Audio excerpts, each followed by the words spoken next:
My eyes were closed, and I was just sitting, talking to God, asking Him, saying, Lord, just let me into the heavenlies. Let me into the divine place. I just want to come near where you are and just be near you. And He said, reminding me where I stand, He said, behold, I stand at the door and knock. If you hear my voice, all you have to do is open up and let me come to where you are. And then all at once I was swept up, out of the church, out of the seat, out of my body.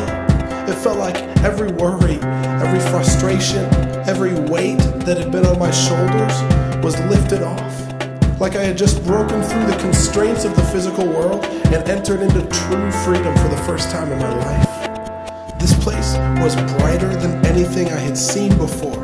It was like standing on a star. It was more real than I could ever explain. And although I'd never been to this place before, I knew I was home. There was white light all around me, and it took my eyes a minute to get adjusted, but as I finally began to see clearly, I saw one man standing in front of me. It was my Jesus, my Savior, my hero, my King. The one whose sacrifice had made it possible for me to even come to this place. But he had scars. He had deep scars all over his face and neck from where his flesh had been torn and shredded by the crown of thorns and the whip that had struck him for my sake. He had scars on his hands, deep wounds from where the nails had torn through him. He said, I'm so glad you're here. Finally, I've prepared a place for you. Come, let me show you. And he held out his hand for me to take hold of it and follow him. Just as my hand touched his, I gently ran my finger across the hole in his palm. And he paused. I looked up, and looking at the scars on his face and neck, I asked, did it hurt?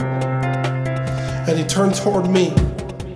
He smiled knowingly and looked me up and down. And he looked all around at the place we were standing, seeming to just want to take it all in. And he said, sincerely, it was worth it. It was worth it. He said, it was worth it. And to this day, I just can't get over the honesty in his voice. To think that the Son of God, the prophesied Messiah, the King of Kings and the Lord of Lords would look at me and think that I was worth the death he suffered.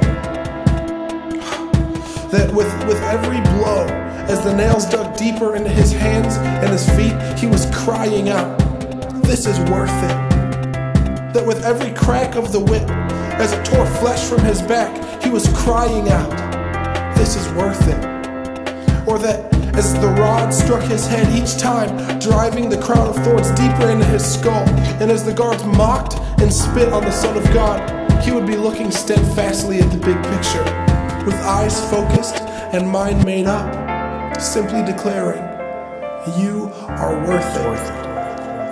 I don't want to overcomplicate things. I think we can tend to add so much to the simple truth of Christ's heart that we lose who he really is. I also think that we take this simple truth lightly because it seems cliche or like it's too good or too simple to be true. But it is the cry of my heart that this would really sink in and begin to bear down on what you think you know about Jesus, and that your heart would be gripped and fascinated in the revelation of his heart for you. The simple truth of Christ's heart is that he loves you unconditionally, unrelentingly, and passionately.